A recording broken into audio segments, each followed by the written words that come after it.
کچھ زخم ایسے ہوتے ہیں جو کسی دشمن نے نہیں بلکہ اپنوں نے لگائے ہوتے ہیں۔ ہمیں کچھ اپنوں سے بہت سی امیدیں ہوتی ہیں، ہم ان کے سہارے زندگی کے اہم فیصلے کرتے ہیں، یہ سوچ کر کہ مشکل وقت میں وہ ہمارے ساتھ کھڑے ہوں گے، مگر بعض اوقات سب سے زیادہ دکھ تب ہوتا ہے جب وہی اپنے ہماری مشکل آسان کرنے کے بجائے اسے اور بڑھا دیتے ہیں۔ جب ہم ٹوٹ رہے ہوتے ہیں تو وہ سہارا بننے کے بجائے تماشائی بن جاتے ہیں، اور انسان خود کو بے حد تنہا محسوس کرتا ہے۔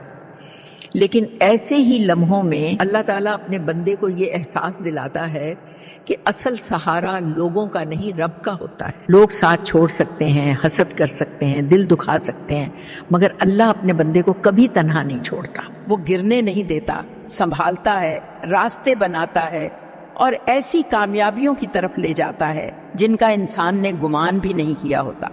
اگر آج آپ کو اپنوں نے مایوس کیا ہے تو یاد رکھیں اللہ کی رحمت اب بھی آپ کے ساتھ ہے، اس کے ہاں نہ کوئی صبر ضائع جاتا ہے، نہ کوئی آنسو، نہ کوئی تکلیف۔